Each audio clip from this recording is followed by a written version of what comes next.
Welcome to the channel, Pete717. If you are looking for a solution to delete your dual AVCS on your STI engine into the WRX Swap, you're in the right place. I just had to deal with that myself. I searched the whole YouTube, couldn't find a single video in there on how to do it. So I found some forum articles and people doing it on the forum, people who posted how they did it on the forum, and I took all that information, did some research, did it on my car, and decided to make a video to help all of you out there swapping STI Dual AVCS engine into the non-Dual AVCS or into the WRX. So, sorry for the noise. Every time I start recording, neighbor comes out, one of the neighbors, and starts cutting grass. I just can't win in here, so I'm just gonna have to just hear me out. Okay, I can't win this battle with the neighbors and cutting grass. So anyway, old STI engines from 2008 and up have dual AVCS. WRXs or even old STIs don't have dual AVCS controller, which is ECU that has a canvas ECU. It's a digital ECU. So there's a couple ways to fix that.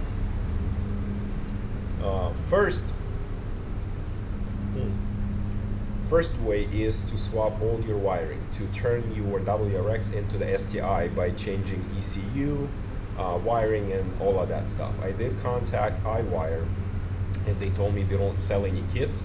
On top of it, in order for dual AVCS to work, you need to have a canvas ECU, which is a STI ECU digital one, and that requires the wiring from the headlights all the way to the tail lights. Every single wire in the car switched, all the modules, because now they're digital. Ignition key, dashboard, your speedometer cluster, and all of that stuff. It's pain in the butt. If you're willing to do that, God bless you. Another way to delete your dual AVCS, because what happens if you don't delete your AVCS? What's going to happen is you're going to have very sluggish, lower RPM range. Let's say up to 4,000 RPMs, nothing is going to happen. It's just like plain. It's like you're driving non-AVCS 2-liter engine, like old WRX. It's like you're hitting the gas and it's just like just nothing's happening. That's what happened to me. So I put the 2014 STI motor into my 2012 WRX, and I was like, what's going on? It's like lower RPMs, just nothing's happening. I started doing research, and that's because your dual AVCS, your exhaust AVCS, fixed, because it's not activated, fixed, set to 32 degrees timing. Opening timing is 32 degrees. And then your standard WRX, the normal car that doesn't have it, fixed gears, are at 55 degrees. So you're really retarded timing, so that's why it's really messing up with your timing in the car, and that's what you're suffering on your lower end. And then 4,000 hits and you just rocket ship, you know. So anyway, so to battle that, you need to move your timing back counterclockwise, couple a key to compensate for that difference. The first and most correct way to fix that situation, if your engine's still out of the car, if you didn't put your engine in, still out of the car, when is that guy gonna be done? Cutting it for like an hour. Anyway, the most correct way to do it, if your engine's still out, to put your non-AVCS WRX exhaust cams and the fixed sprocket. If you do that, you put your timing all on the marks, just do the correct timing alignment, just how you would in the WRX, align all your marks, you're golden. Okay, so this is the most correct thing, to put cams, WRX cams, fixed gears, the cam gears, align your marks to the factory on your timing belt, you're sold. That's it. Start the car, you're good to go. If your engine was already in the car like mine was, and I just didn't want to do that, there's two ways of approaching that. You can put a fixed gears on your cams WRX gears.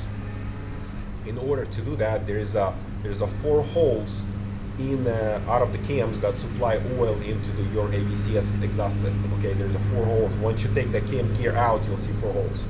You need to plug those holes. You can either weld them, which is really pain in the butt because you have to polish them off and all that stuff, or you can drill and tap into it. The holes are just right size for 10-32 tap. You get a tap, you hand tap them, put a 1/4 inch set screws in them.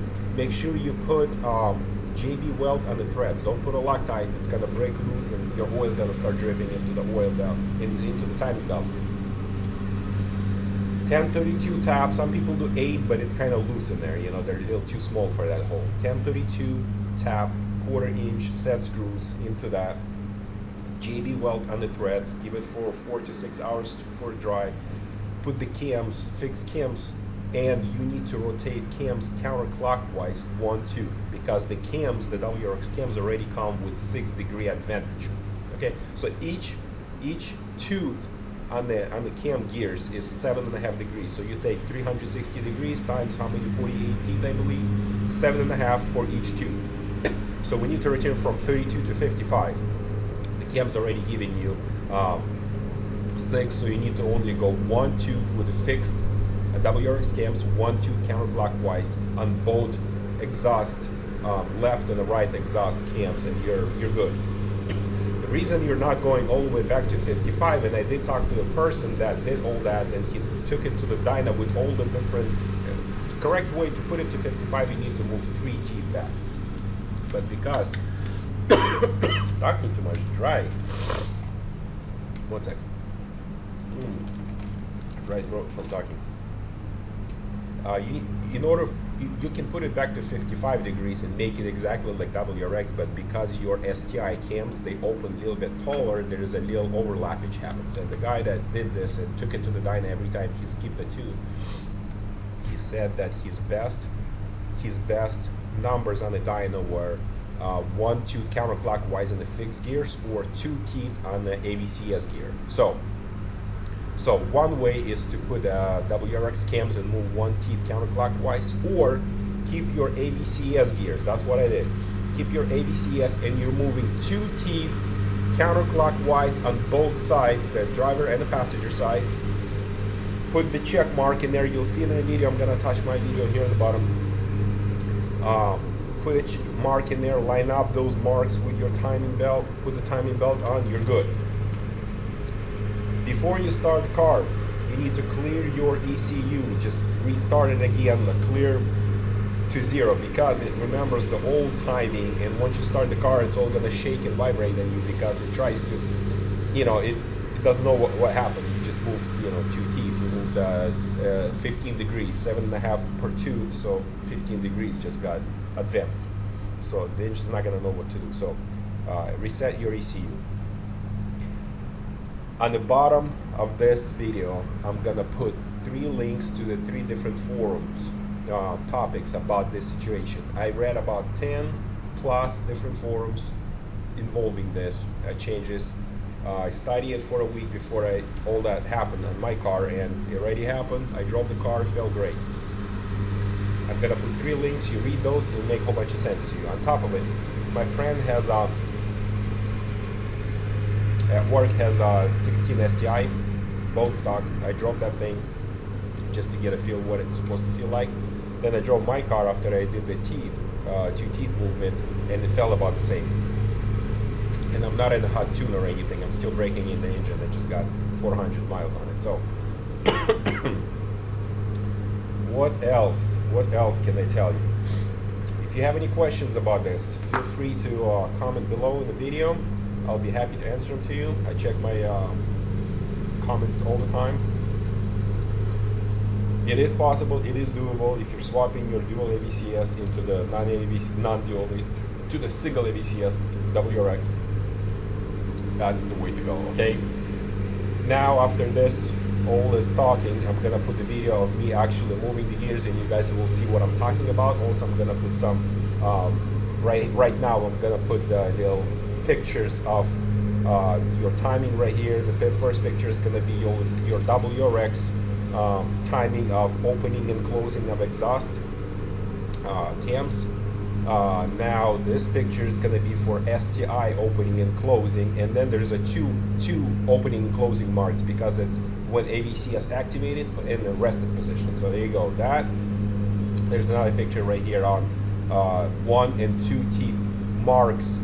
See the single ones clocking gear counterclockwise. That's, you know, pretty much how I did it. Now, if you're not subscribed to the channel yet, consider clicking the subscribe button. You're gonna help this channel a lot. Thank you so much. Now I'm gonna put a video of me actually working on the car, and thank you for watching. If you have any questions, ouch! If you have any questions, comments below. Thank you so much, and good luck. Okay, so today we are fixing the exhaust AVCS cams, advancing them to put them into the WRX state. This is all this video is all about. I just installed the radiator, and I should have just waited a couple of days, because now I have to drain it again, get all this out so we can get covers off and rotate the cam gears on exhaust and exhaust. And yes, Gap City Performance sent me a very nice t-shirt. Thank you so much, guys. If you guys need any parts for your cars, they're authorized dealer for many different brands. Hit them up, gapcityperformance.com. They'll hook you up, quick shipping, great prices, absolutely best place to go to. Try them out, link in the description below. Thank you, guys. Alright, so radiator's off, taking covers off right now. This and that, I'll take the covers off, and then waiting for Ivan to come in with power tools to take the pulley, this cover, and then we'll work on a timing belt situation in here. Guys, and I'm telling you, every time I want to record a video, my neighbor starts cutting the grass, okay? So anyway, let me get a light, and I'm gonna show you how I marked it, because I have no hope here. He's not stopping, and the rain starts. I mean, all of a sudden, just anyway. Here's our markings. This is your OEM markings. So the top gear has to match the bottom gear. What we're doing, we're going back 2 teeth. So you count 2, whichever, if the markings in a valley or in a top of the gear. So you mark exactly 2 positions back. So now we need to line up. Okay, sorry. So we're marking 2 positions back. So this is our OEM markings. They have to line up. Now we're gonna loosen the belt, and we're gonna line up these guys on the top gear to this marking, which is a 2 teeth to the right, counterclockwise. Same thing on the passenger side as well. Here's our markings on the passenger side. This is our OEM lineup, and we're putting 2 teeth back. In this case, they're in the valley alignment, so we're doing 2 teeth, and we're lighting up this mark with the top gear. There you go. This is all you do. And make sure your cam sensors and the cam plugs, if you have STI harness wiring, are unplugged from the gear cams, okay? So I'm waiting for Ivan still. He needs to bring me we need to break this loose, we need to take tensioner off, cover, and once we take tensioner, we'll just move the gears, put the belt back on, and we're good to go. All right.